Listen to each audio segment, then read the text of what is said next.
And we are live. Hi, everybody. Good evening, JMMB family. All welcome, welcome again. Team JMMB is happy to have you here for another JMMB Goal Getter live stream webinar. We've been so happy and so excited and really very gratified to be able to share all of these live streams with you, and we are happy to be presenting another special live stream. Hi Odian, how are you? Welcome. Real MVP, first person in the comments from Facebook. We're happy to have you here, folks, and this topic tonight, of course all our topics are special, but this topic tonight, we're very happy to be bringing it to you in conjunction with some more fabulous guests. Every webinar we have some awesome guests. Hi Shanique, we have some awesome guests, and tonight's topic is going to be very special because we're really going to be driving at the heart of what it means to try and cope in the midst of this crisis. So we've covered a slew of topics in the past, talking about small business and managing your debt and helping to keep your investments on track, to building and monetizing your personal brand online. So we've been talking about a slew of topics, but as we continue to go through the deepening of this crisis, we thought it very prudent to have a serious conversation about how to help you, our viewers, to cope in the midst of the crisis. And that's why we're here tonight. So we're very happy to have you. Hit us up in the comments. We already have Odian and Shanique already telling us hi and that they're excited. Thanks for joining us. Tell us where you're watching us from. We normally have a nice local and international contingent of people. Hi, Joan. Feel free to drop a comment, say hi, tell us where you're watching us from. And again, folks, as always, call somebody, text them, WhatsApp, tag them, tell them they need to come right here. We think this is a topic that everyone can benefit from, because the reality is everyone has been impacted by this crisis in some way, shape, or form. And there's a lot to get through tonight. So I'm going to jump right into introducing you to our fabulous guests tonight, all ladies tonight. So sometimes we have all men, sometimes we have all ladies, sometimes we have a mix. What can I tell you, people? It is what it is. Hi, Dean. Thanks. Hi, great to see you. Montego Bay in the house. Love it. So, guys, here's what it is: coping in crisis. And I'm going to introduce to you our awesome guests. First up, we have a clinical psychologist who's going to be taking us through the motions of what she believes we can do to help cope mentally and emotionally, or to support a loved one to cope mentally and emotionally through the crisis. She is a friend of JMMB because we've partnered with her on a prior occasion as well. She is Sonia Winter. Hi, Sonia. Hi there, Carrie Ann. Hi, JMMB family. How are you? Thanks for joining us. Well, thanks for having me. It's a great opportunity. Great. So we look forward to hearing from you. Right. So that's Sonia Winter. And then we have, for the physical side, because of course, coping is not just about the mental and the emotional, right? People, it's also about the physical, because if we don't have healthy bodies, you're starting off on the wrong foot anyway. You know, we need to do what we can to stay healthy. So we have a health coach here with us. You may know her if you follow her on social media. She is Natalie Murray. Hi, Natalie. Hey, Carrie Ann. Hey, JMMB family. Thanks so much for having me tonight. Thank you for joining us. We look forward to hearing from you as well. And then last but not least, because when we talk about coping, we tend to talk about stress, right? And let's just keep it real. A lot of us are under a lot of stress right now in some way, shape, or form. And we have a therapeutic yoga teacher. Trishan is here with us, who is going to take us through some nice stress-busting techniques, and we're looking forward to that. Hi, Trishan. Welcome. You're muted. Hi, good night, everybody. Good night, JMMB family. Thank you so much for having me. Thank you, Trishan. Thanks for joining us. We look forward to hearing from you. Okay. All right. So this is how it's going to flow, guys. And again, thanks for the comments. Hi, Tony. Nice to see you. Hi, Odette, Raquel. I'm loving all of my regular folk who tune in and some new folks. Hi, Andrew. How you doing? Hey, Vivine, Team Ochi, always in the house. Love it, love it. Thanks for joining us, guys.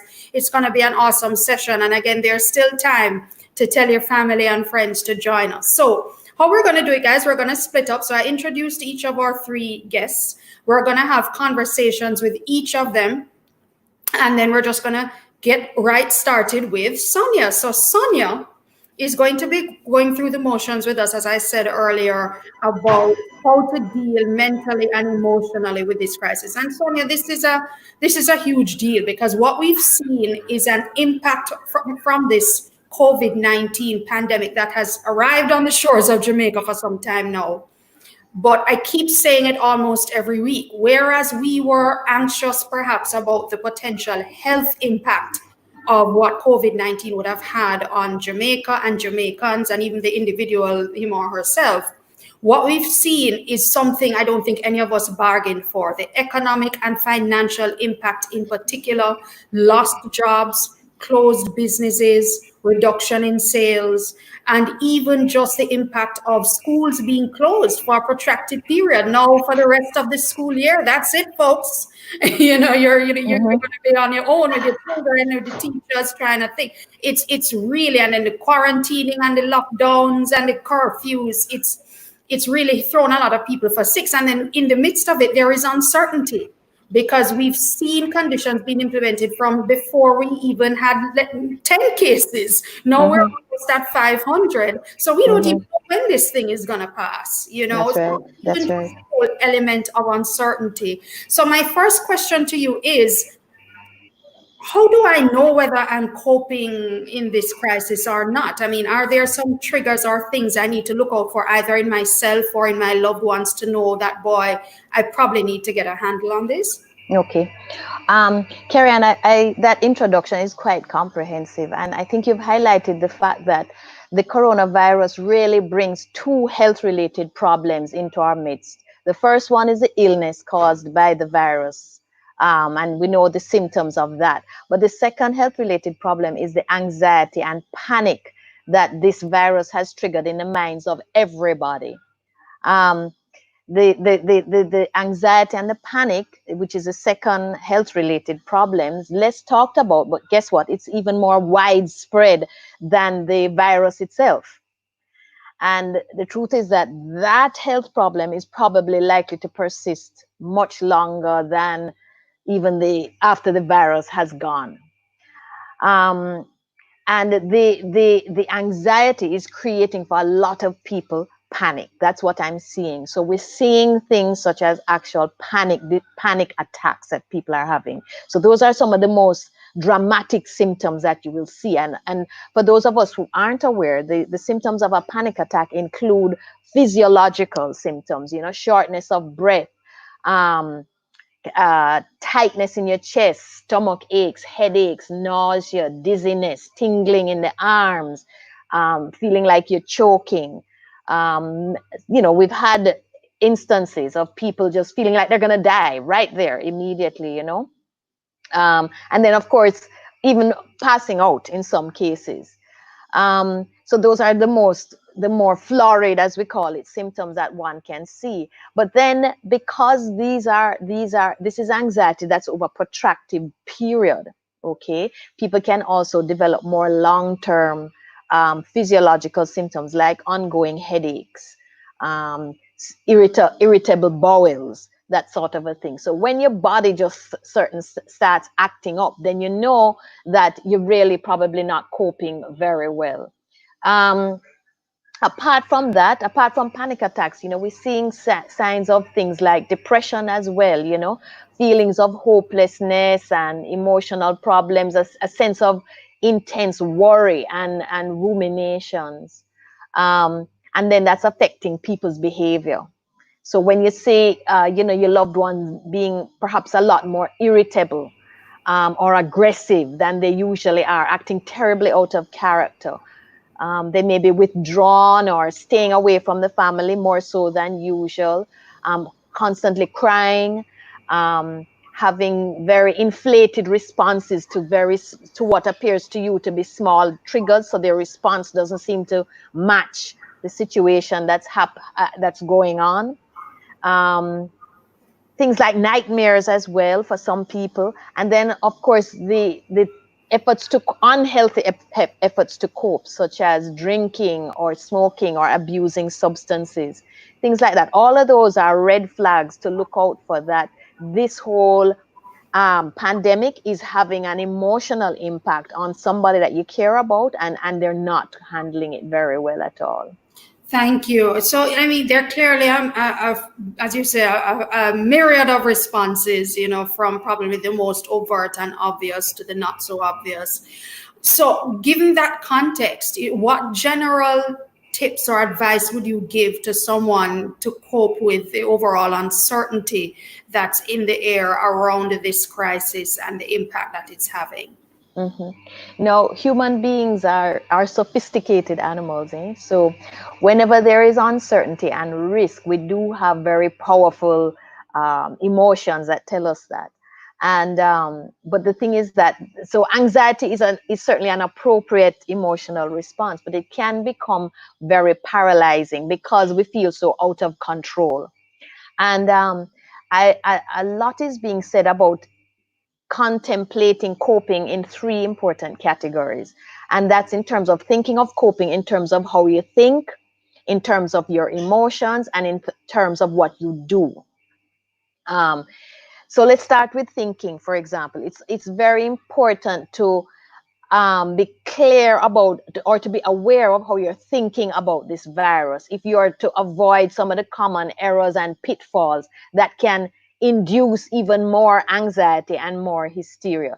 So it's important to therefore think about things that you can control in this situation, okay? Like how much you're taking in information about what's happening, observing the statistics, making sure that what's influencing your thinking is reputable information that will help keep you safe more than anything else. It's important to notice when you're starting to ruminate on automatic negative thoughts only, going over and over and over, and you're starting to filter out positive information and just hang on to negative information that you're receiving. And that's why it's very important to be careful about where you're getting your information from and what your diet of that information about this pandemic is like. Let's focus on the second one. The second one is feeling, and that's requires that you be aware of the emotions that you're feeling, aware of them such that you can label them. Because the thing about emotions is that they can often be masquerading as facts or behaviors. And then that can just send us off the deep end. So for example, you might, because you're feeling a sense of hopelessness, which is an emotion, you may think that everything is hopeless.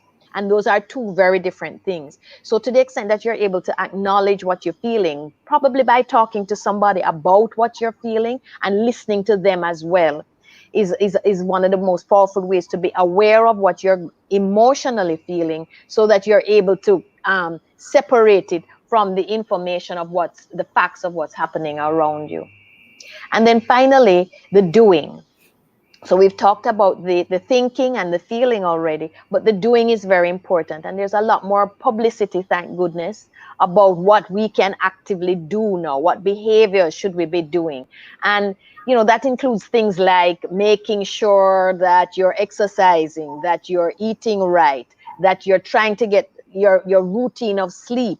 You're sticking to your routine of sleep, that you're trying to create a schedule, that you're trying to connect with other people, that you are doing things that you're on. Of course, the most important things, the things that you're doing is the health related things. You're washing your hands properly. You're wearing a mask if that's what you're being told to do. You're social distancing. You do things that can help, that you have control over, and that can make the situation better. So those are the three categories that seem to help people remember what to do. It's be aware of your thinking. Notice when you're overgeneralizing, when you're just filtering out positive thoughts and reproducing and ruminating only on negative thoughts. Be aware of your emotional state and discuss it with someone else so that you can separate what you're feeling from what is happening around you. And finally, the doing. Take on activities that help the situation. Be safe. Take on health-related safe behaviors. Observe the protocols. Introduce structure into your life and into the life of your family. Very important. And connect as much as possible. So those are some of the things, coping mechanisms.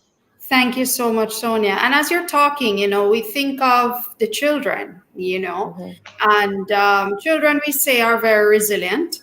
And, before I ask the next question, I just want to acknowledge some people who have joined us as well. Hi, Natasha. How are you doing?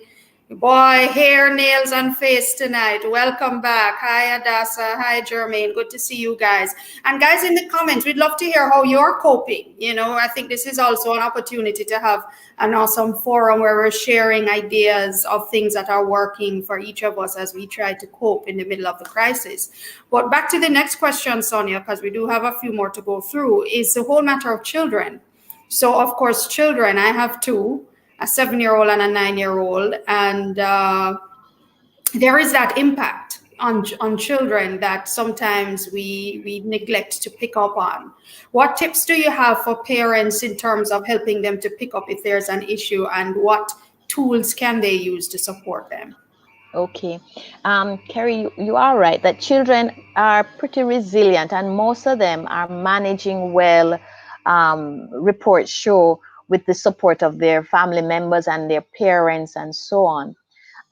Some children, though, already have some predisposing situations that make them more prone to suffering from not coping with this situation, such as maybe already having difficulty with anxiety or depression, or our teenagers, some of them are exhibiting suicidal behaviors even from before COVID.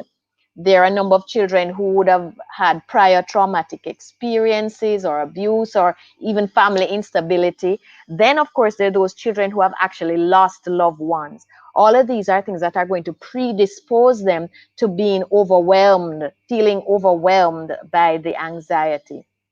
The way you can know that that's happening is by noticing most of the symptoms that I've already mentioned.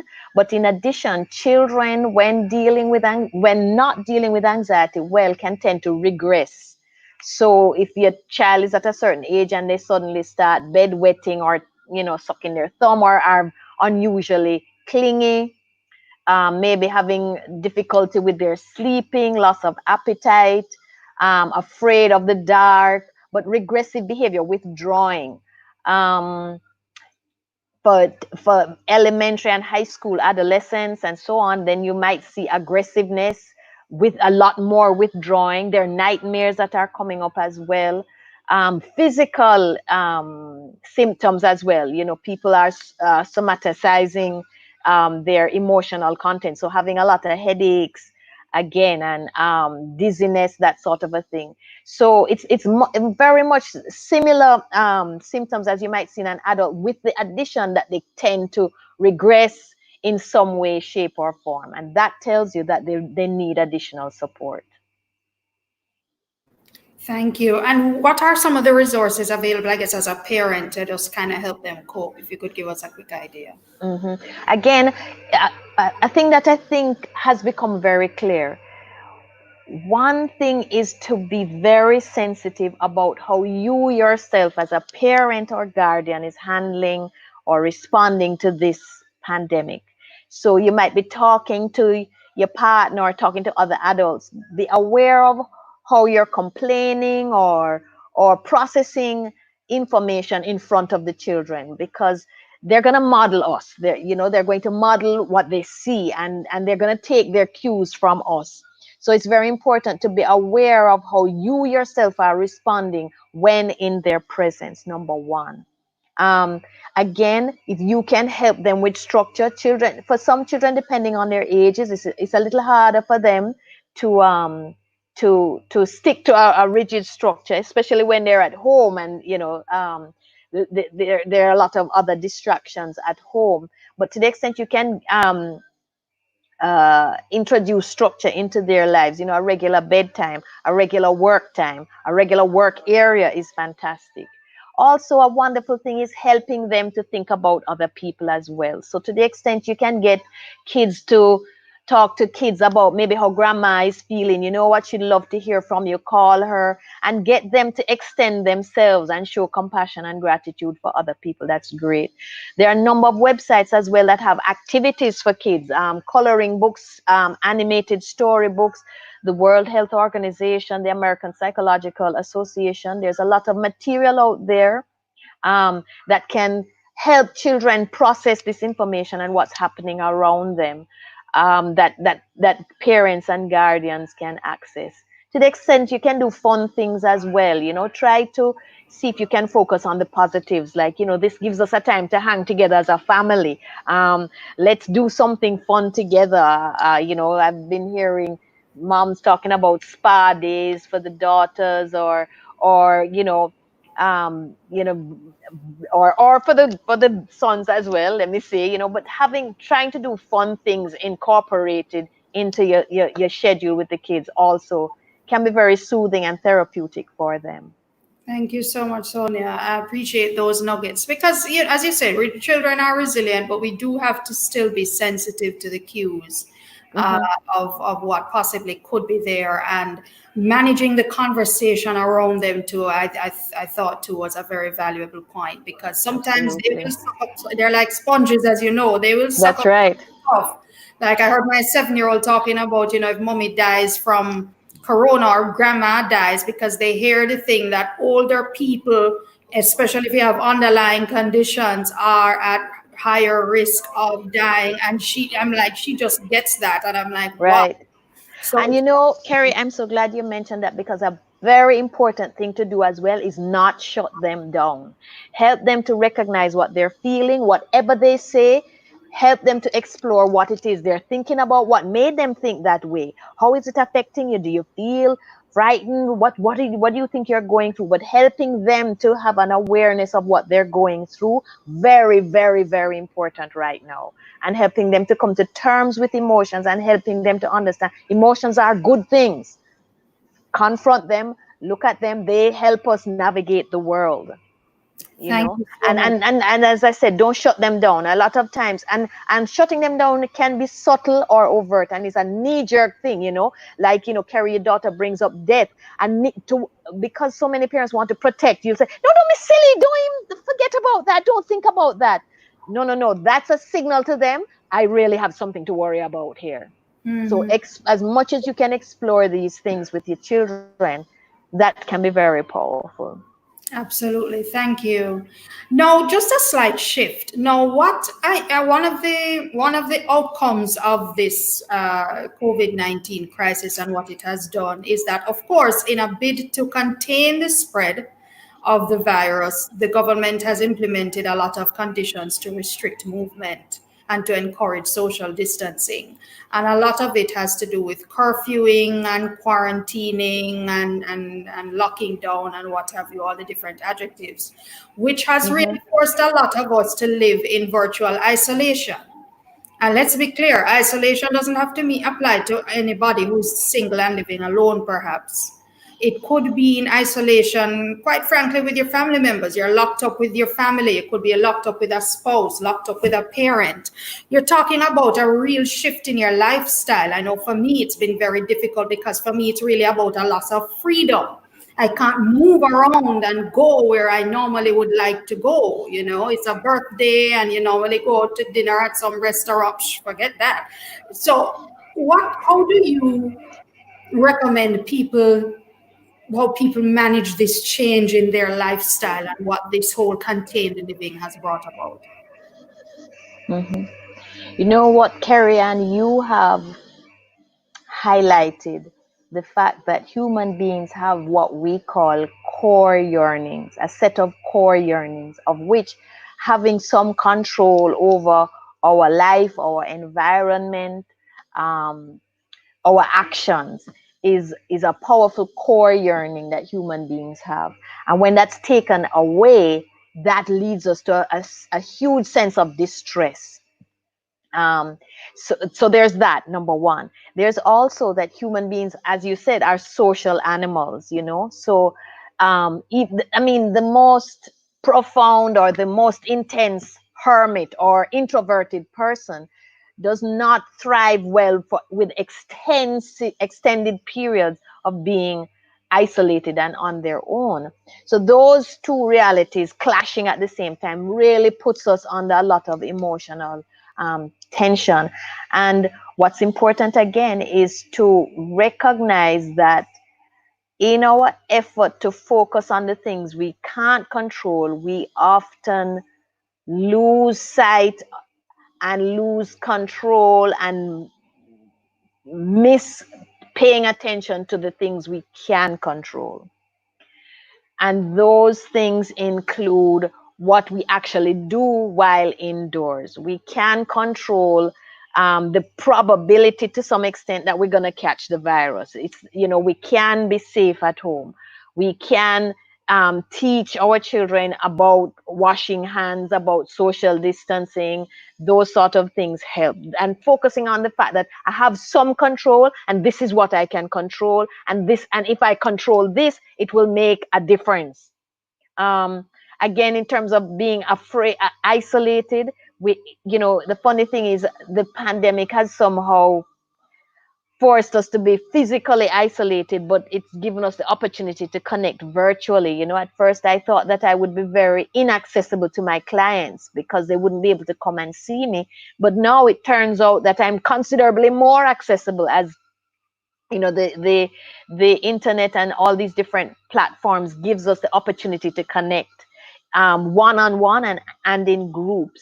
That is very powerful. There's a lot of PR about it, about having these parties or having dinner together online with friends or what have you. That cannot be over publicized, because at the end of the day we are social and these connections matter. And at the moment, the best that we can do is connect virtually. So it's important to just capitalize on that. Thank you. And I love the way you said you talk about looking at things that we can control, and also just even looking at how a shift in perspective can help. One of the popular phrases that I see on social media when people are talking about, quarantining and curfewing, and boy, I'm stuck at home and I can't go anywhere. And people are always reminding them, don't say you're stuck at home, say you're safe at home. Yes. It has to be there. Absolutely. I like that. That's my mantra. I'm going to use that. Yes, you're safe at home. You're not stuck at home. I really just want to acknowledge everybody in the comments who have been really giving some great feedback and even things that they've been doing to cope. Of course, we saw Natasha talking about humor and adding that to her list of things that help her to cope in the midst of this crisis. It's really awesome. Raquel just coming in from Facebook saying daily walks in her backyard, to help her connect with nature and so on, bringing in things from her filling up her lungs with wonderful fresh air. Hi, Lady Di, how are you? Glad to see you coming in from Facebook. And Diana says, she makes her to-do list. She adds people to connect with each day, and also reminding us that she does work out as well. So there are different things that people do.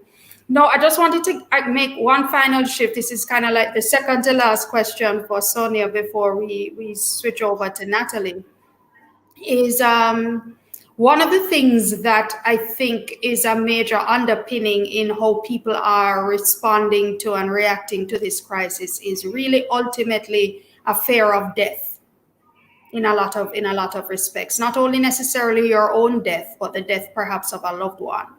Because when you again watch the news with all of its facts, how many people die each day from this disease and what it's doing to families, ripping apart families and really giving us something in 2020 that no one would have bargained for. what would you say to individuals who are struggling with that kind of crisis? I know some people call it perhaps an existential crisis. I don't know if that's the correct nomenclature you would use. But It how would certainly you is. help with people who that is what really is in their space? It is this fear of death, fear of dying, and perhaps obviously not wanting to face that anytime soon. But how would you Mhm. support them in helping them to navigate that? Yeah. You know, the thing about you are correct. It is an existential crisis and it has two components. It's not only the fear of death, but then with the fear of death comes this huge and profound and soul searching question of what's the foundation of my life to begin with and what did my life mean as well, is a question that can, because it's sometimes difficult to answer, it can create a tremendous amount of additional distress and hopelessness. In terms of dealing with that, um, again, I have to. It's really dealing with almost a more even intense sense of anxiety and helplessness.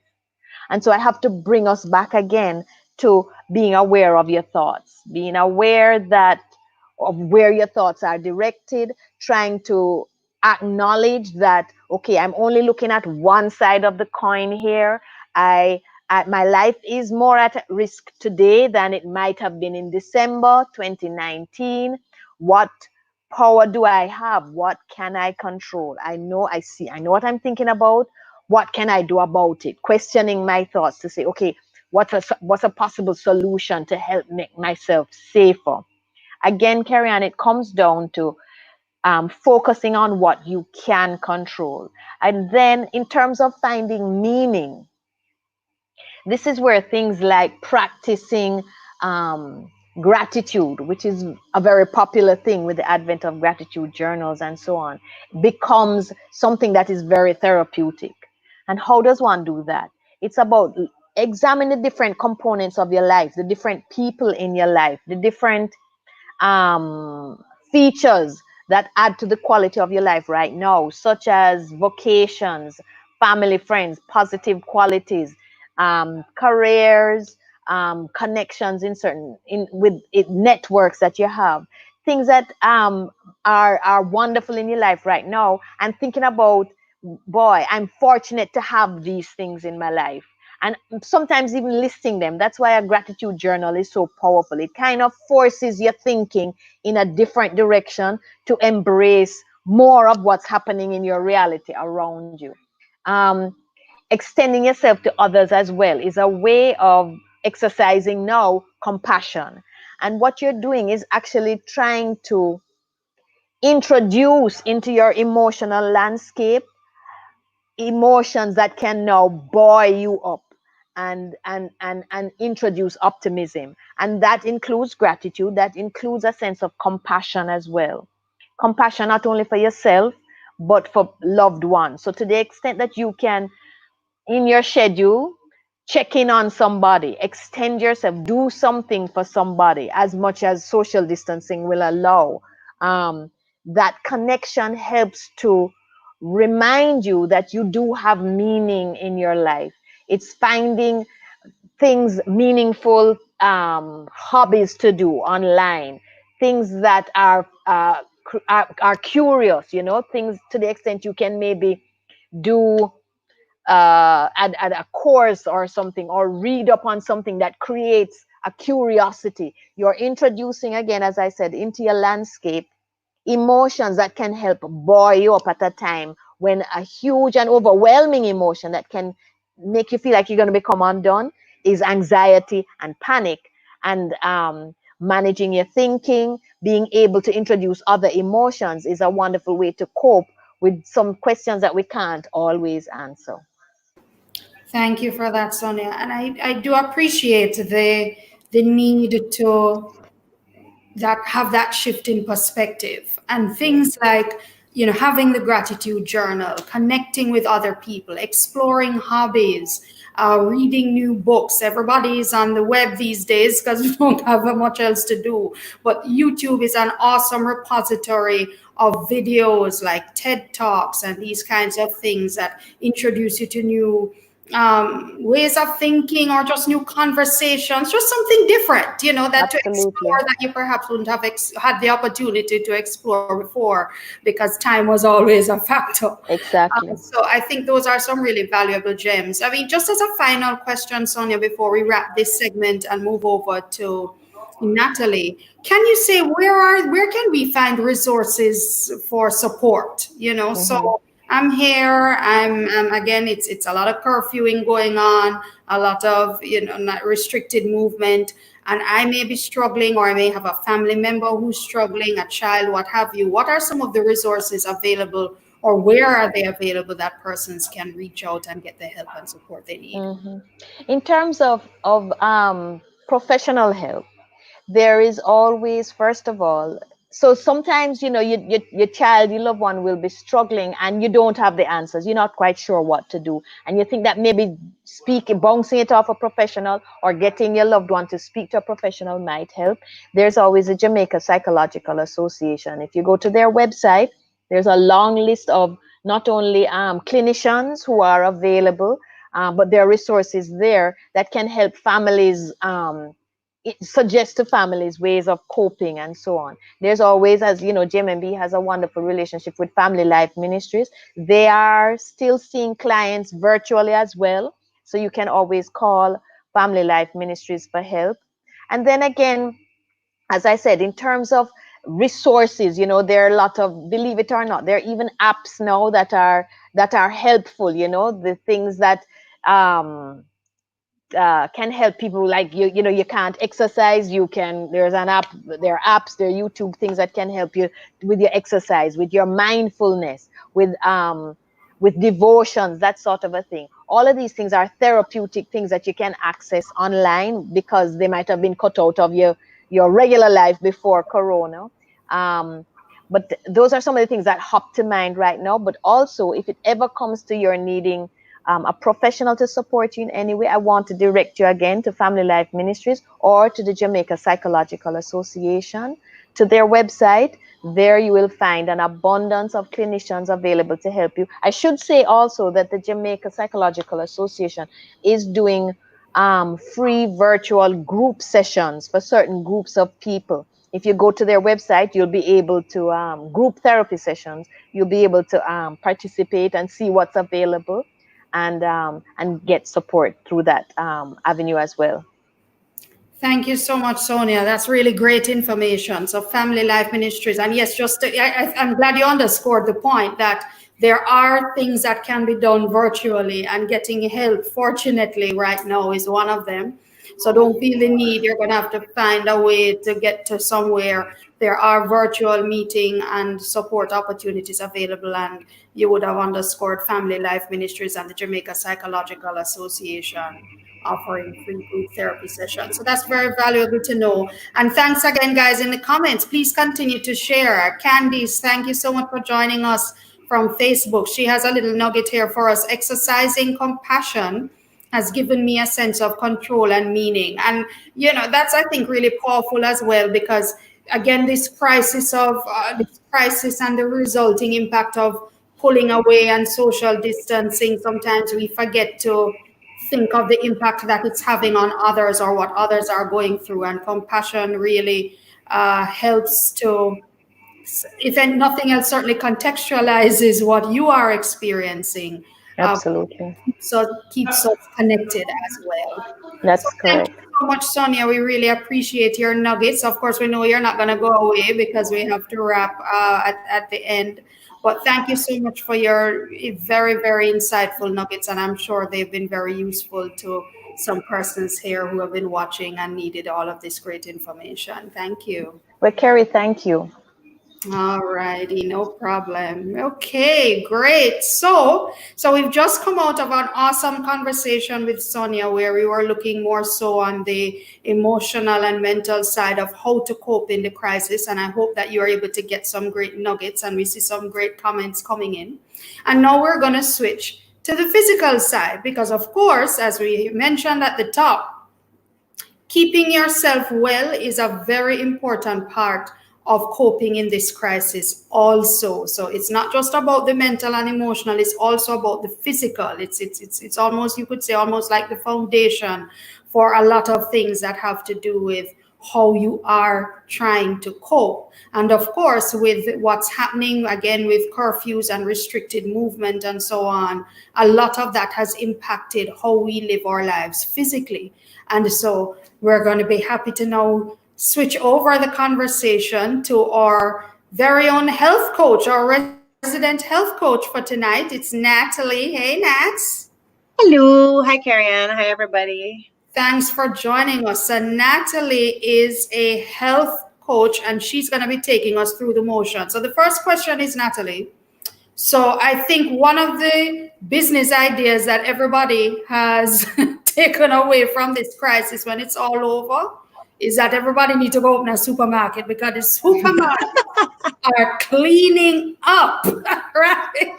Yeah. Man, everybody's doing a lot of food shopping, right? So we're doing a lot of food shopping. And yes, some of it was perhaps stocking up, yes, because I think everybody was kind of just waiting for that lockdown announcement to come. And certainly the parish of St. Catherine would have experienced that for a couple of weeks. But a lot of it is because, again, we can't go anywhere. We have to be preparing our meals if we want to eat. And so a lot of that buying is as a result of that. So given that context of all this supermarket buying, the grocery shopping rather, and cooking all of our meals and so on, what are some of the tips that you have for people as they now look at doing more as it pertains to preparing their own meals at home? Sure. So it's really interesting that you start off with that mass buying, because what I've found is that a lot of my clients they're snacking a lot more, and I think it's important for people to recognize that because you're safe at home and because you are, in your environment where food is accessible, does not mean that you will use eating as a coping mechanism. It's one of the unfortunate things that we tend to eat our emotions, and this is something that I address in my book that I just published just this week. That we tend to numb ourselves with things like food, like alcohol, snacking. We snack when bored, not just when we're hungry. And I think it's something that we need to be very mindful of. So what I've been recommending to a lot of my clients is to create a plan, like create a meal plan. And typically when we were looking at meal plans before, people would be focused on, what am I going to have for lunch? And then what am I going to choose to have or what am I going to have for breakfast? And then what am I going to choose to have for lunch based on what my organization is offering me? But we're at home, so we really need to be planning in advance now, not just breakfast and dinner, but we need to also be planning what are we having for lunch. And I find that having a meal plan, and sitting down, if you have a family, sitting down as a family and deciding what's everybody having for that week, it takes a lot of the stress off of the person that's preparing the meals. Because I know, as a mom of 3, one of the most stressful questions is, what's for dinner? Right? And when it hits you out of the blue, it can really throw you off guard, because you're like, oh gosh, I didn't really make a good plan for dinner, So when you sit down as a family and plan out breakfast, lunch, dinner, and plan the snacks, right? So you actually have it on your meal plan and you're putting that up on your fridge. Everybody knows what's coming up for lunch, breakfast, dinner, and what their snacks are.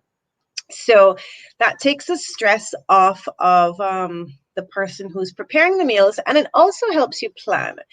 So one good thing, aside from knowing what you're going to be expecting, is that you can actually be planning your supermarket trips. because people tease me all the time that the supermarket is my place of socialization, and that's where I go to see all my friends because I'm almost there every day. I don't want to be there every day during this time that we're going through. So having your weekly meal plan that you prepare in advance, you're able to create your weekly shopping list. And however you're going to be executing that shopping list, like some supermarkets allow you to call in or email in, or they're even doing deliveries or curbside pickup. However you're managing your shopping, you're able to do it in a much more streamlined fashion. So you know what's going on for your meals. Your supermarket trips, shopping excursions are limited and more effective. And you're also able to do things like repurpose meals, so like whatever you have for dinner tonight, there's a little left over, you incorporate that into a salad tomorrow. So you can be a lot more thoughtful in what's going on. Thank you. So I think the key takeaway for me is that it's really about planning, right?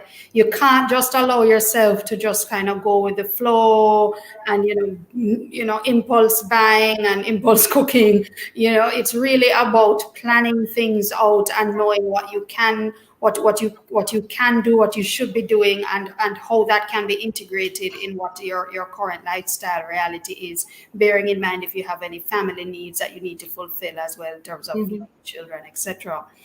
Now, so that's the food side, just to kind of kick us off. But on the exercise side now, some of us are having mixed results in this time of COVID, right? So I have a couple of friends and colleagues who actually have been very, very diligent with keeping their physical workout routine at this time, and some not so much, unfortunately. Generally, I think the struggle is that people acknowledge that gyms are closed for the most part, and it's very, very difficult to therefore keep the fitness regimen going. But we know that it's very possible to work out at home. What are some of the home-based options you would recommend to people who want to keep physically active at this time? Well, there are, I think we're really blessed that we're adjusting so well to what's going on in terms of having a lot of options out there. So I see Ashley on the line, and she's saying that she can't wait to join me on a spin bike again. For people that actually do have access to a spin bike or an indoor cycle at home, I actually teach a class twice a week, and it goes up on YouTube. So I know that's a limited crew, a limited crowd of people that have access to that. But there are some of our amazing gyms are offering services online. I know one of the gyms that I teach at, Yasa Fitbox, they do online stuff. Also JYM, Just You and Me Training. My daughter works out with them every evening at 5 o'clock. And what I'm finding is that people are doing really affordable packages. So they recognize the challenges financially that's happening during this time. And they're also recognizing the importance of staying physically fit. So they're very affordable options with one-on-one.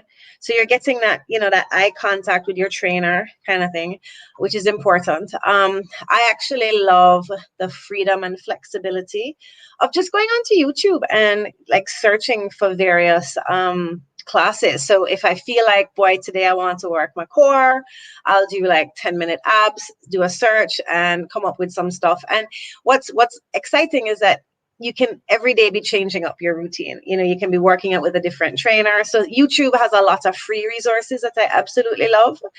I do see the value in paying your trainer for that one-on-one or that group session that you're doing by Zoom, because they're going to keep you accountable. So you have to keep yourself accountable when you're going to go, do your at-home workout and promise yourself that you're going to do it. Whereas your trainer is going to say, hey, Nats, I didn't see you on the call today. What's going on? What I've been doing is I actually, like, my fridge is a repository of information at the moment, because I actually have like a little timetable up on my fridge and I check off when I do stuff. So I've got core, I've got cardio, and I've got strength training, and I've got yoga, like flexibility on there. And every time I do something, I check it. So I'm making sure that in a week, I'm getting a variety of core strength, cardio, and flexibility training in there. And I'd really recommend that people do that. Play around, like Google, have fun, check out things. Thank you, Natalie. I really appreciate that. And again, it's about finding what works for you. So definitely, if personal training opportunities still out there, absolutely. Please, we encourage everybody to explore that. And then I love that you told us about YouTube. I actually got a text message from my mother who still tries to work out every now and again, and she's at sea because her gym is closed, and I had to introduce her to YouTube. So there are all those opportunities. And I'd love to underscore the physical activity, not only because, of course, it helps keep us nice and fit and maybe slim and trim, but your physical well-being and having that routine movement. Oh my God, those endorphins, endorphins really benefit from that exercise. It's really awesome. Yeah. Okay, let's switch back to food a little bit. And, I'm looking again at the comments, guys. You guys are really giving some awesome nuggets. We see Diana here. Oops, I scrolled a bit too far away. I'm sorry, my finger moved too quickly. But Diana was saying, and we were talking about food, she has a strategy from Facebook. She says, my strategy is to pre-prepare almost everything and put them in the freezer. So when it's mealtime, from start to plate, it's 30 minutes. That's an awesome recommendation, Dana. And then her next point to that was that she says healthy snacks are also good. And you mentioned snacking earlier, and we know that sometimes being locked up at home, we eat sometimes out of boredom, unfortunately. But again, if we can manage the amount of snacks is one thing.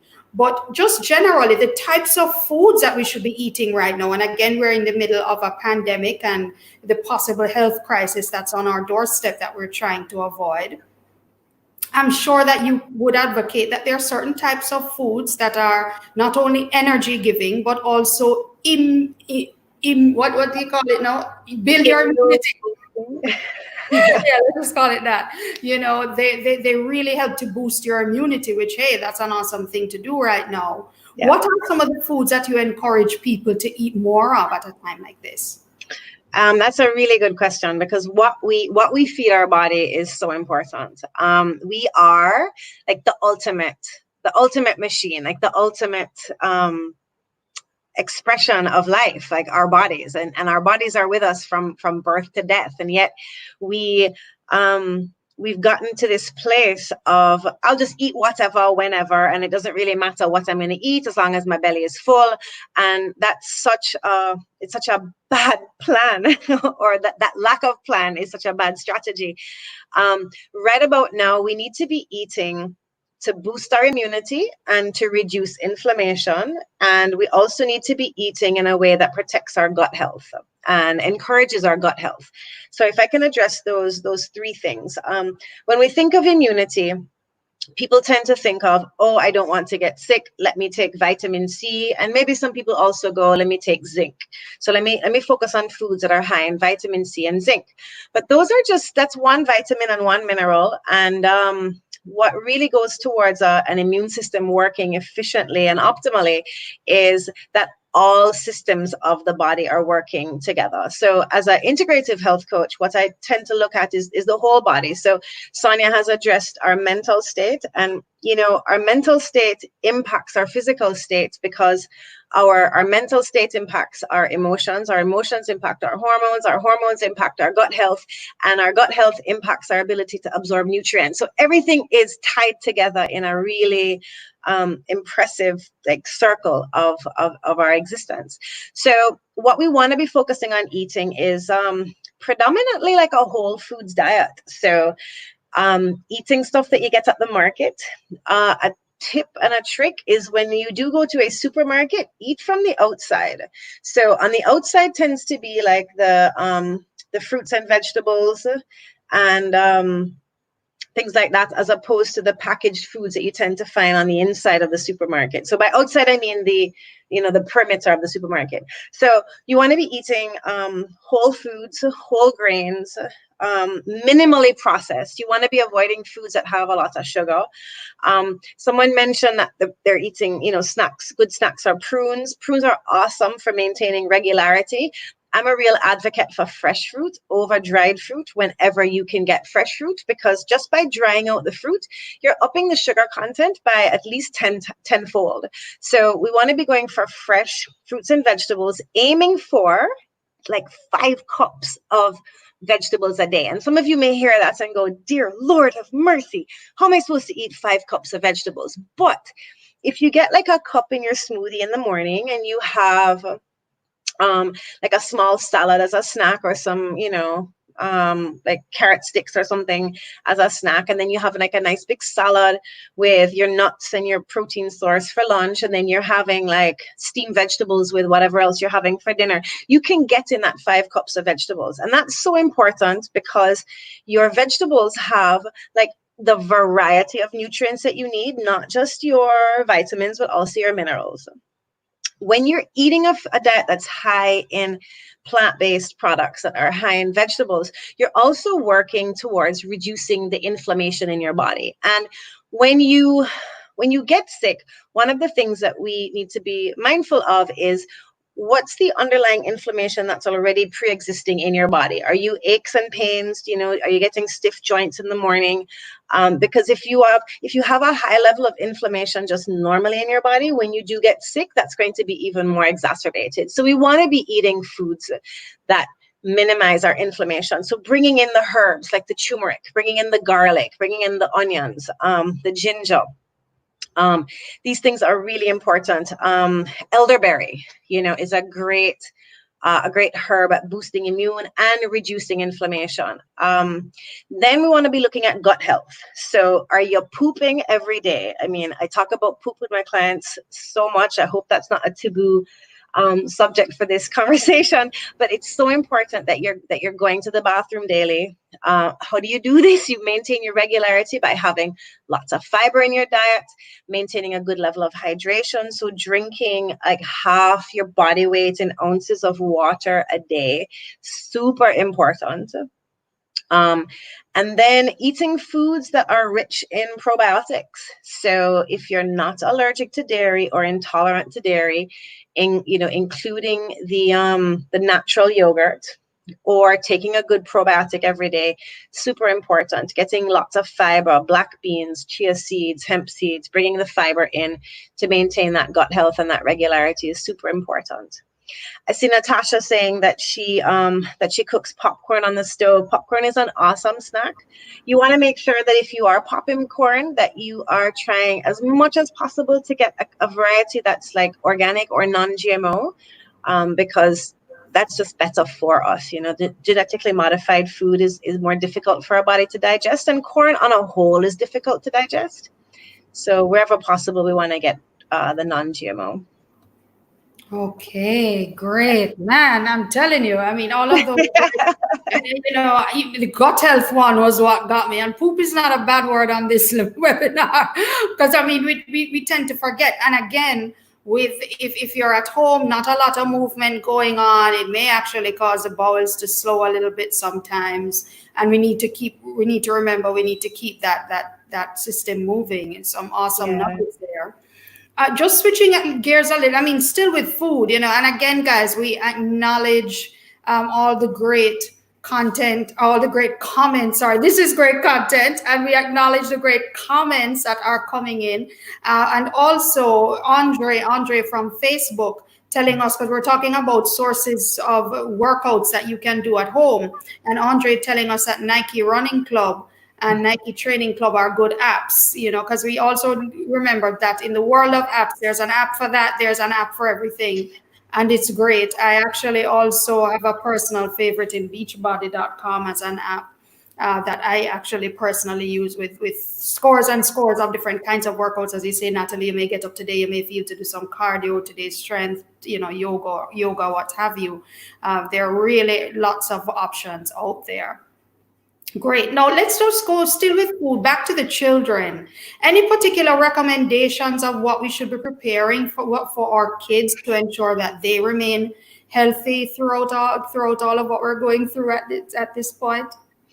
Yeah, it's really the kids, I find them always they're in the fridge snacking. So I have to remind them, like, just because we're home doesn't mean we eat nonstop. So we've actually implemented a little bit of a rule that they're only allowed to have 2 snacks a day. Something else that I overheard another mom doing in the Blissful Mommy group that's on Facebook, which is a great resource for parents. They're actually recommending that you pack your children's lunch kit as if they were going to school, so that the kids, the children, they know what they're having, so they've already had their breakfast and then they're going to their lunch kit for lunch and snacks. And what's in there is what they're having and not going to the fridge all the time. Get the children involved in sorting out what the meals are going to be for the week, because when the children are involved, they have more of a buy-in and they're more likely to eat the healthy foods. What we do is we have every meal, you have to have a vegetable. So, okay, the adults, we're aiming for the 5 cups a day. Children are not going to have 5 cups of vegetables, but we try to get as much vegetables in as possible.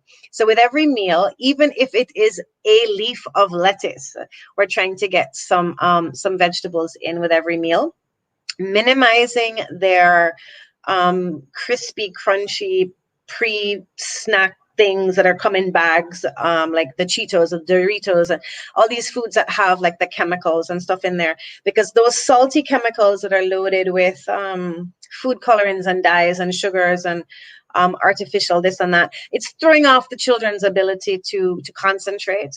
And the homeschooling is challenging enough on its own.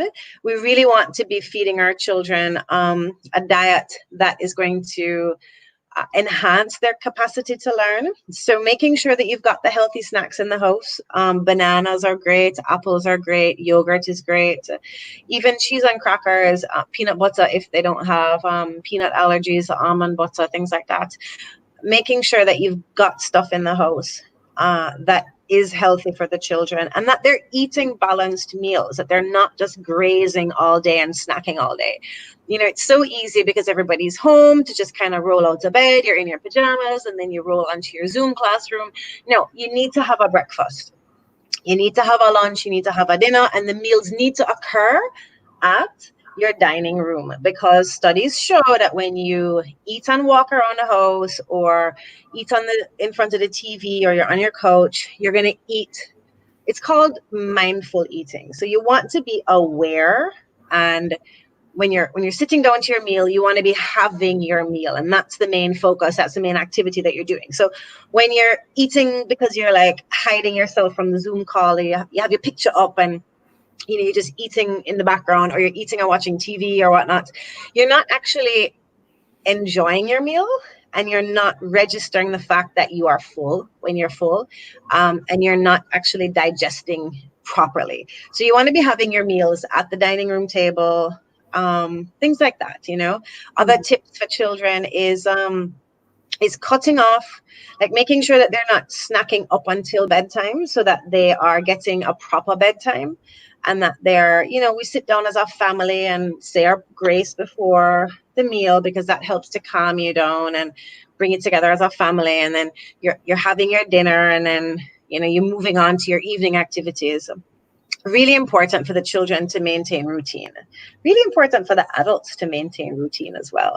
So cutting off your eating at least 2 or 3 hours before bedtime is super important. Not drinking water with your meals is something else I like to advocate, because when you drink your water with really?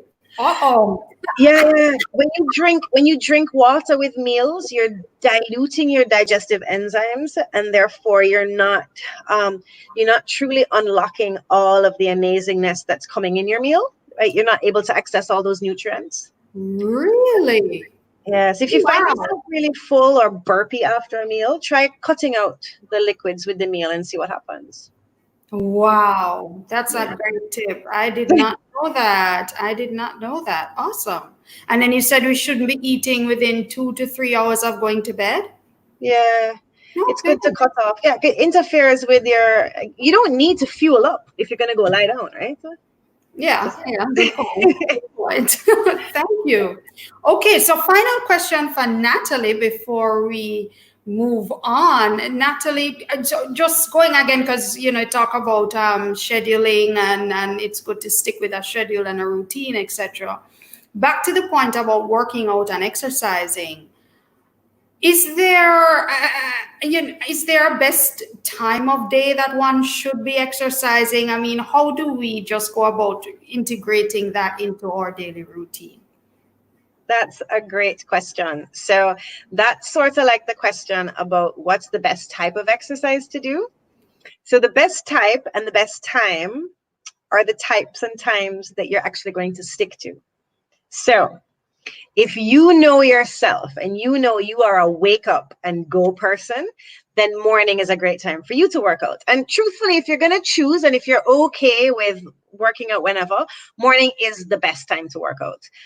That said, my teenager has been working out pretty regularly, almost every day. And she works out at 5 o'clock in the afternoon because she's not a morning person. She's more of an afternoon into the evening person.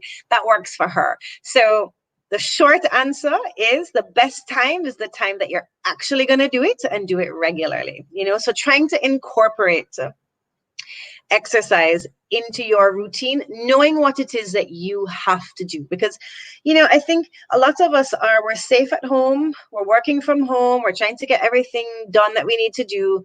But we don't have, not everybody is bored. Not everybody is just like, oh, what am I going to do today? A lot of us we're still trying to keep active and busy and drumming up business, especially us entrepreneurs. So we do have schedules. And if we know all the things that we need to get done in a day, and if we can just figure out when best do we feel our most energetic, then that's really the best time for you to be working out. I find cardio and strength training activities are best in the morning. Strength training activities might be really good after having had a small meal before. Cardio, you can pretty much do on an empty stomach. I find strength training needs, especially if you want to get good results from your strength training, you're going to need a small meal in your tummy to give you the energy. I love recommending that you do your stretching and your yoga type activities, your Pilates, maybe in the evening hours, because now you're trying to wind down, you're trying to, release the stress of the day. So evening is a great time for yoga. But truly, figuring out when you're actually going to do it. And you know what, Carrie-Ann and everyone else that's online, a workout doesn't have to be an hour and a half. If you can drum up the motivation to get 10 minutes in, do the 10 minutes. It's important. Walking is great. Jumping jacks, running around the living room, lunges, walking up and down lunges. There's so many things that you can do at home. The trick is to keep moving. Can't stress that enough.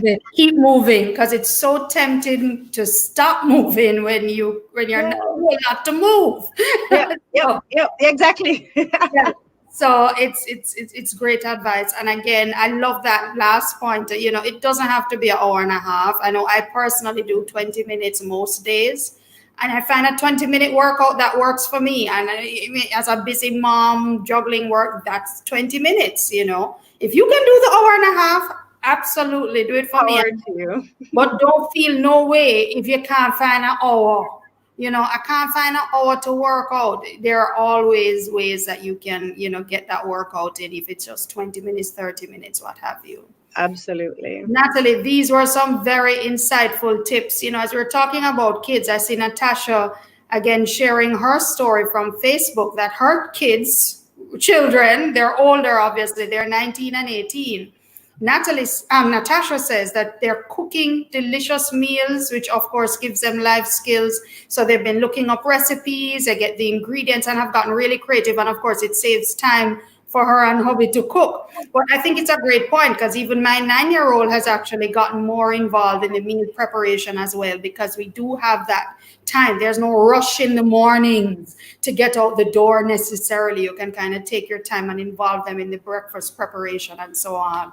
And I know, Natalie, I've seen you online with your daughter doing stuff together and preparing meals. So it's another opportunity again to bond with those that you are being forced with. Spend a lot of time with. Hey, it's an activity. It's awesome. Great, great. Thank you so much, Natalie. Really appreciate those nuggets. All right. So I know Natalie is going to mute, but she's still going to stick around and come back to say goodbye. And then our final segment, which of course is going to be a little different, but at JMMB, we like to mix it up as always because we are believing that to cope in this crisis is about dealing with the whole person. And so we invited Trishan Horton, who is a therapeutic yoga teacher. Hi, Trishan. So let me warn our viewers, first of all, we logged on an hour before. So normally when we do these lives, guys, we log on an hour before we go live just to do our technical checks and so on and audio checks. And there is something ringing in Trishan's mic and we don't know what it is. We're just taking it as good vibrations. It's my effervescence and all my goodness. That's coming out through the mic. I don't know what else it could be. Absolutely. So I'm just gonna warn everybody ahead of time that you may hear an intermittent kind of a ringing, humming sound, but it's good vibrations. We'll take it as that. And as Trishan says, our effervescence coming through. So bear with us, but we can definitely hear you, Trishan, which is the most important thing. And we know that you are a yoga therapist, and part of what you do is you help people to unwind and relax, right? And that's what we really want to share this evening, but before, because we know you've set up your camera to do a quick demo for us, so we're looking forward to that. But before, guys, grab your chairs at home.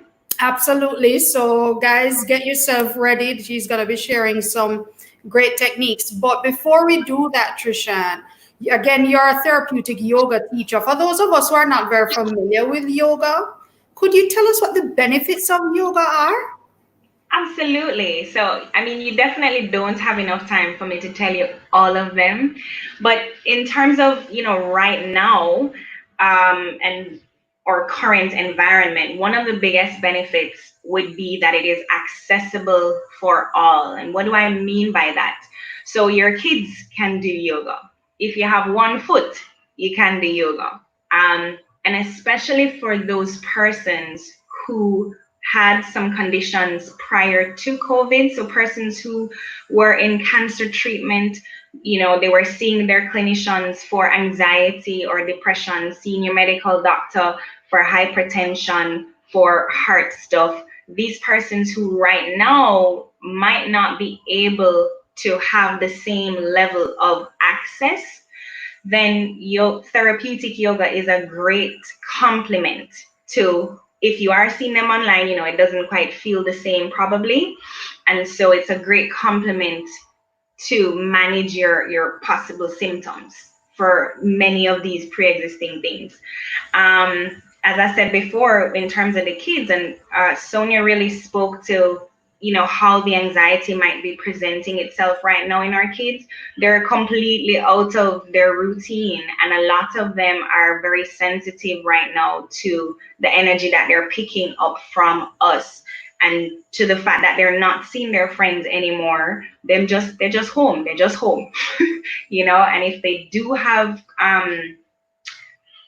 the distant learning platform, if they do have access to that, then it is still a very different kind of setup. You're just sitting and looking at a screen pretty much all day. And so they're also stressed out, and how they would normally be able to manage their stress, so to speak, is being on the playground, ramping, shouting, screaming, releasing that physically. And so now that is definitely limited.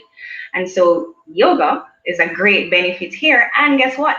If you just log in and let them go to the yoga, it's a great benefit to the parents who now have those 40 minutes free to themselves.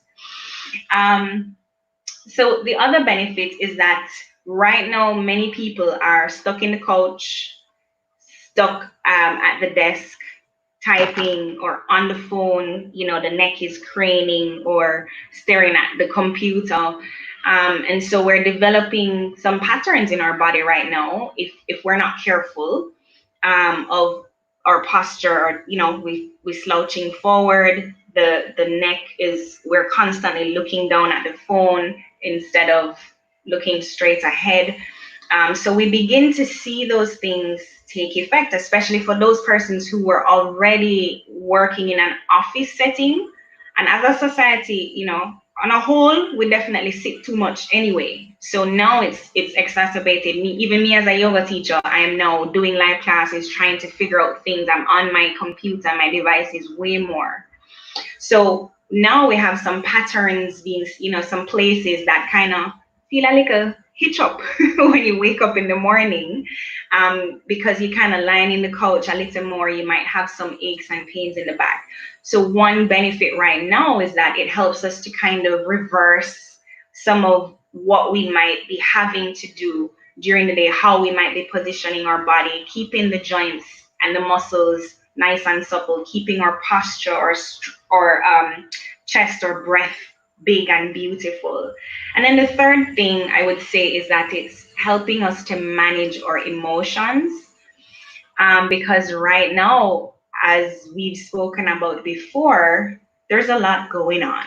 And so yoga definitely allows you to have that time where you just come into the present moment and you're not listening to the news or replaying what you listened to on the news earlier. You're not everywhere else. Yeah. And just by breathing, just by moving your body, we find ourselves, especially if you go and do it outside, breeze blowing, the trees, the sunshine, all these wonderful things, we find ourselves better able to kind of just cope and manage our emotions and just, you know, dial it down a notch. Thank you so much for that. I mean, you know, it's really interesting to hear all the different benefits of yoga, and of course the breathing that goes along with it, and how it really helps us to deal with a lot of the stress and kind of bring ourselves down, you know, from the Yeah. very, you know, peak of anxiety and just overall feelings of just feeling perhaps even overwhelmed at times. Yoga, the breathing that goes along with it is awesome. So I know everybody is excited. I know Felicia is saying she's ready in her chair. So Trishan, we're going to hand over to you for you. Oh, okay. Yeah, let's get right to it. I mean, no time like the present, right? Let's get right to it. All right. So I'm going to begin by just showing you guys a lovely breathing technique. So when you find yourself at some point during the day getting a little, you know, agitated, a little things are feeling a little explosive or, you know, implosive, this particular breathing technique is wonderful. Wonderful. In fact, just bringing your attention to the breath does wonders for you. So what you're going to do, and I'm going to give you two options. What you're going to do is stick your tongue out and curl your tongue. Not everybody is able to do this, and so I'll show you the second option. So you stick your tongue out and curl the tongue like that. If you are not able to do it, some of us are genetically unable to do that, then just go ahead and keep the teeth slightly separate and inhale through the teeth. So whether it's through the teeth or through the tongue, here's what it looks like. You're going to inhale through the tongue or teeth, and then bring the tongue in or close the mouth, exhale out the nose. And we're going for 9 rounds on average of that breath, okay? You can close your eyes or leave them open. So sticking the tongue out.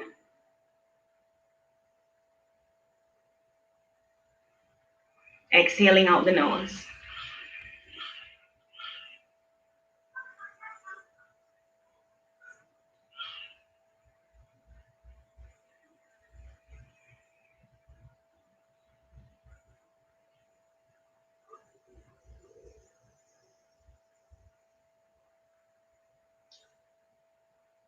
Keep the breath nice and slow and steady, and try to keep the inhale and the exhale even.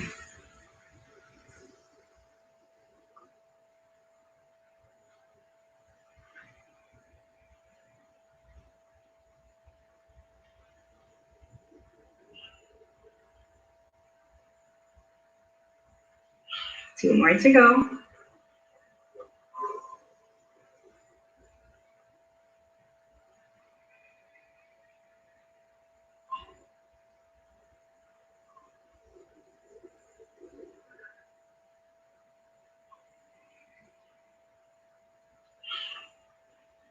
So I already feel brand new. I don't know about you guys. So I am now going to move to your chair. If you did get your chair, go ahead and grab it and join me over on the mat.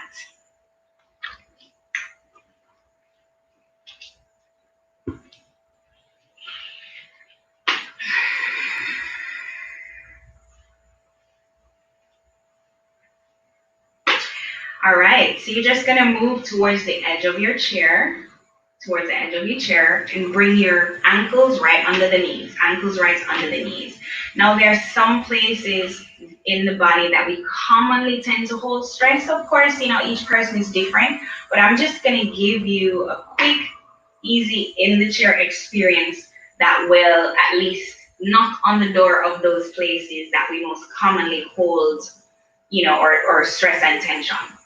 All right, so knees are right over the ankles, sitting at the edge of the chair. You can hold on to the side of the chair or bring your hands here.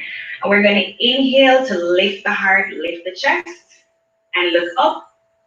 Exhale and dome the back. You want to feel like you're exhaling through the back. We're going for 5 rounds of that. So inhaling, lifting the chest, and exhaling, doming the back. And I'm just going to show you from the side. So inhale, lift the chest. Exhale, doming the back.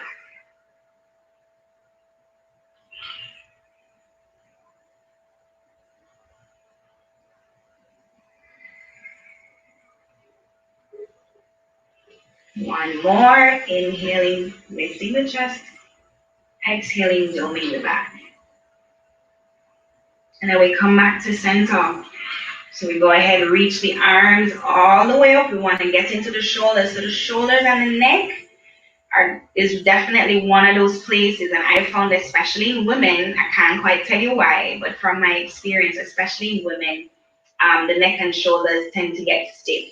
So we're interlacing the hands. We're going to reach them all the way up. Squeeze them up towards the ears and then release the shoulders down towards your chair. All right, reach those arms all the way up, and you're going to go ahead, drop your right hand with your left, reaching over to the side so you can feel that stretch and opening, and you want to imagine your ribs kind of separating and making even more space for your beautiful breath. We're coming over to the other side, so bringing your left hand down, right hand goes up. And you want to keep your bottom even and steady on your chair. Don't fall. And don't let the right side lift up.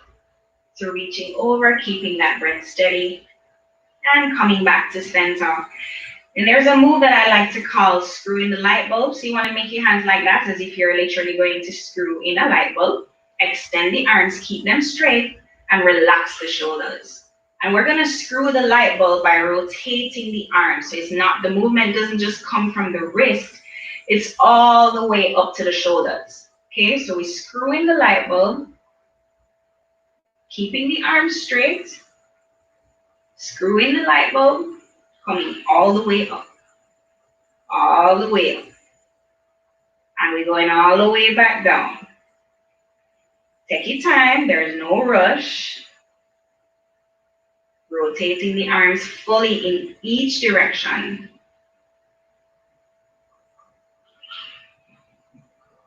All right, and just shake them out. So the next place that we want to touch on are the hips. The hips is definitely one of those places where we hold and hoard a whole lot of stuff. All right, so quick and easy way to do that. We're just gonna cross the legs. Easy breezy, most people are able to do this. And if for whatever reason this becomes painful or difficult for you, you can just extend that standing leg so you come a little lower with this leg, okay? So same ankle under your knee, you lift your right leg, cross the right ankle over the left leg. And you're just pressing the thigh towards the floor. If you're feeling nice and comfortable here, you can begin to fold forward. Keep leading with your heart, keep leading with the chest. So you're folding forward as much as is comfortable for you. And if you go all the way, if you stay right here, either way it's fine. So we're going to fold forward. And you can hang out however you're comfortable because the work is happening in the hips. So we're taking 2 more breaths here.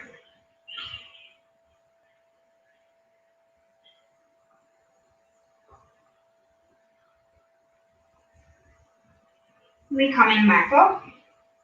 We're going to switch sides. So now we're bringing our left ankle across the top of the right thigh.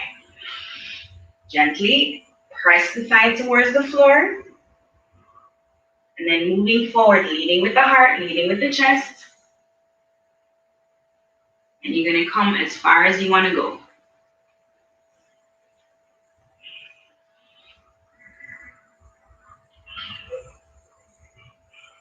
Keep those breaths nice and deep. Keep breathing in and out through the nose.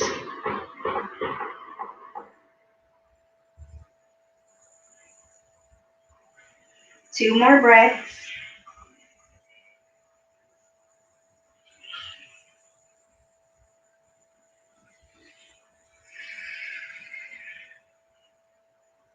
We exhale. Release the leg. All right, we're going to come to standing. So make sure your chair is somewhere where it won't slip. A good idea is to put the chair against the wall so that it doesn't have anywhere to go to. I have my mat. So you're going to hold on to the sides of the chair and just walk the legs back until the ankles are under the hips. Walk the legs back until the ankles are under the hips. And then walk them back some more. So you're coming into your chair downward dog.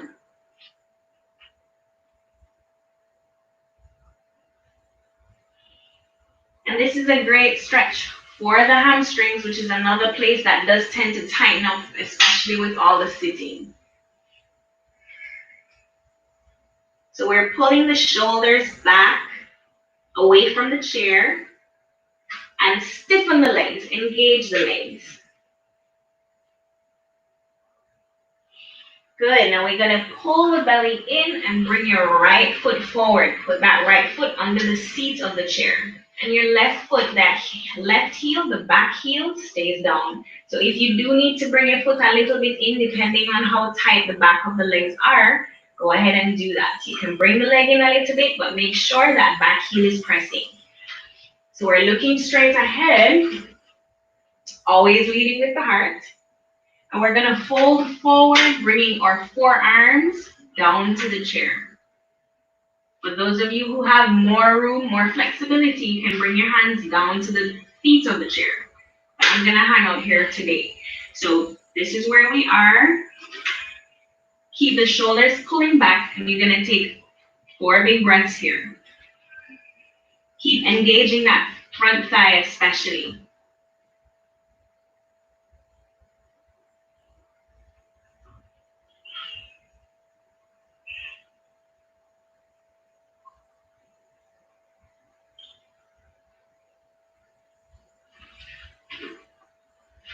Excellent, we come back to downward dog. And we'll switch legs. So once again, set up yourself so that the back heel is pressing into the floor. So if you need to step the leg in a little bit, by all means, please do. So we're pulling the belly in, engaging that front thigh, leading with the heart, slowly bringing our forearms down. Now, it is true that for some people, this will be enough, and that's great. For some people, you can maybe put a director or a book because the seat of the chair is too low, but this part is too high, right? So just get creative. We gotta do that now that we're at home. Forearms to the chair, thigh engaged, belly pulling in, leading with the heart. 4 breaths, in and out through the nose.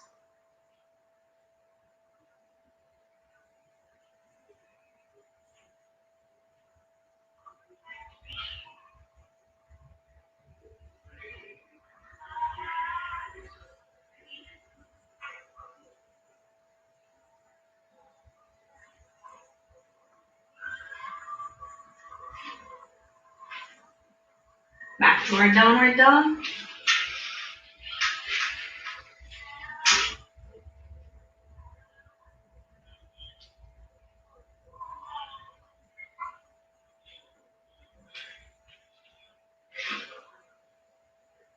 we come back to standing. Our last pose, this is a really juicy one. I won't stay there too long because then I'll fall asleep as well.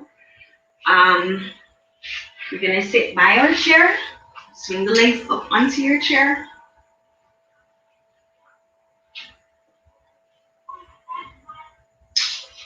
And relax.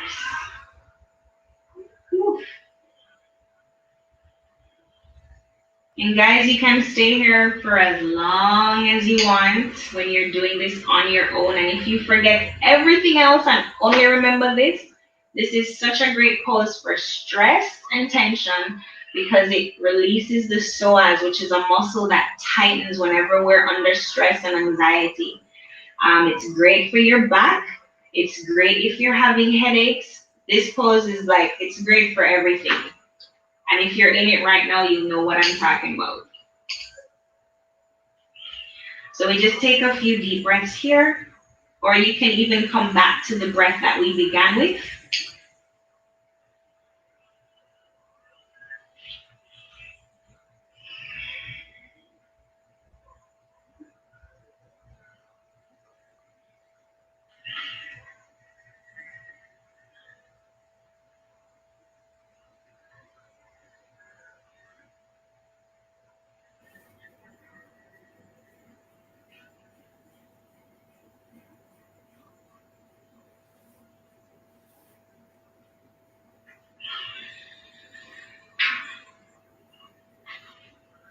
When you're ready to move,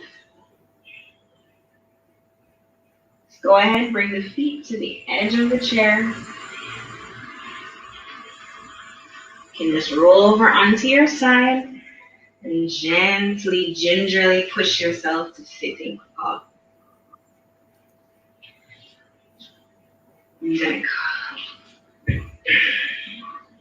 So that was everybody's little 2 cents of yoga today. It's wonderful. Yeah, and I just really wanted to remind everybody that when it comes to the breathing, even if it is that you can't remember anything that I just said, when it comes to being mindful of the breath, literally just bringing your attention to it, noticing the breath, it goes into my chest, it goes into the belly. The moment you begin to do that, you take yourself out of fight or flight. And whenever we're in times like this, crisis times, stress times, we are in our fight or flight response. We're in survival mode. And in survival mode, it's the survival mode, the fight or flight hormones that get released, all these things. When in actuality, and that would be fine if we were actually going to go and, tackle a bear or do something with that energy. But we're not. We're at home with our families. They are not bears. Okay? They are not bears. So I'm kidding. Sometimes, but mostly. The truth is you're probably the bear in the house. But you want to come out of fight or flight and move into rest or digest. Move into that place where your body understands that, oh yeah, I'm not under attack, right? And that will definitely boost immunity, your mental health, your life. You'll be a better human. Absolutely. Thank you so much, Prashan. That was really, really very valuable. I see Audrey here from YouTube saying, really good. The breaths have her falling asleep. Audrey, I hope you're still with us. Yes. She did that about 12 minutes ago. But thank you so much, Trishan. It's really great to also get some very practical ways in which we can just really just stop and just breathe and use the opportunity, use some of the techniques. And of course, even though this is a live stream, we are recording it. So we're going to be posting it on all of our social media, Facebook, Twitter, Instagram, LinkedIn, and YouTube. So we can play this over and over again and do the perfect techniques, the poses and the stretches and the techniques all over again. And they can all be held much longer, because you'll have the time at home. Absolutely. Yeah. So thank you so much, Trishan. We really appreciate your contribution here to this discussion. And before we wrap, I just want to say one final bit of housekeeping matters. It's really having to do with when our next live is going to be.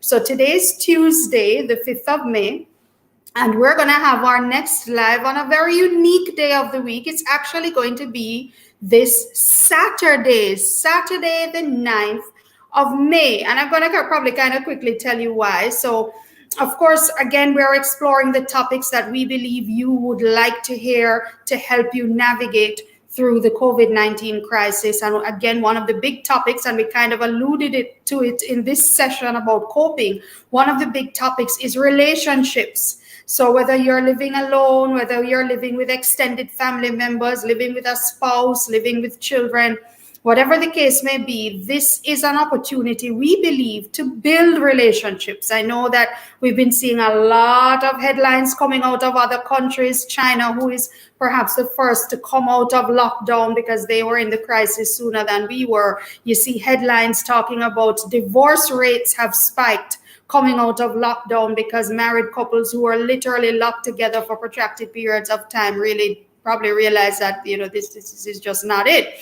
And divorce rates are spiking, apparently, the news is saying. We believe this is an opportunity to build relationships, and that's going to be our next topic. So this Saturday, the 9th of May, we're going to be presenting another JMMB Goal Getter live stream webinar where we're going to be talking about building relationships, whether it be families, singles, or couples. And we're very, very excited to have as our special guest presenters on that day will be Paul and Jill Brunson. And Paul and Jill, they are just awesome people. A lot of you, if you're a member of the JMMB family, have been following JMMB for some time, you know that they are part of the JMMB family as well.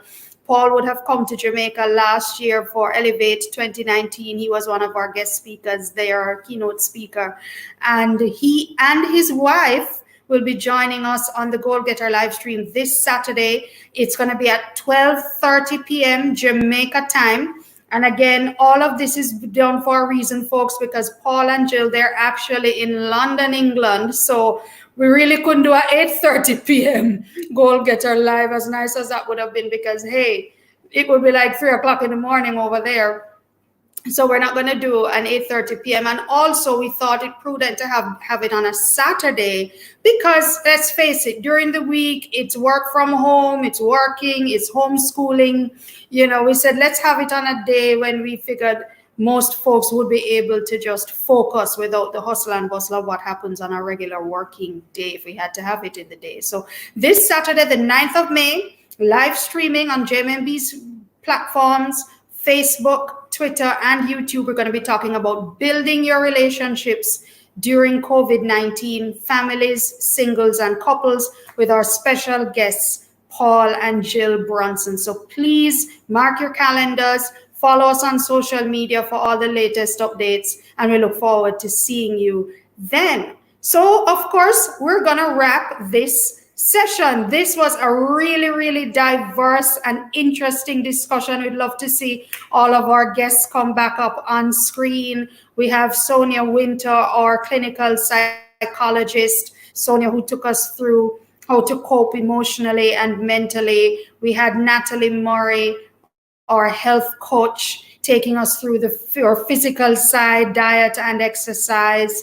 And then we had Trishan, who really took us through the motions with some awesome yoga techniques and breathing exercises to help us to de-stress and relax quite a bit. We really appreciate you all, ladies, for taking the time during curfew from your respective homes to share with us really, really very insightful tips and nuggets and awesome discussion. Guys, in the comments, could we have a round of applause for our guest speakers, us acknowledging their contribution? Please acknowledge them. We thank them so much. Of course, we have, you know, how to find them on social media. Well, certainly Natalie and Trishan would have had their social media handles. Sonia, if we were to reach out to you, how can we find you? Through Family Life, perhaps? Sorry. Yes, you can find me at Family Life. You can also find me at SoniaWinterAssociates.com. Great. Thank you so much. That's awesome. Yes. Thanks, guys. Odian and Shanique, everybody saying thank you. It was really an awesome session. And we just wish everybody the best. And again, please remember, we're not going through this alone. We're going through this together. We will get through this together. And we just encourage everybody just to continue to be aware of yourself, your loved ones, seek the help where you need it, and just take it one day at a time. Yes, that's I would say would be the final nugget. Thank you so much, ladies. Have an awesome rest of the evening. Thank you again to all of our viewers commenting on social media.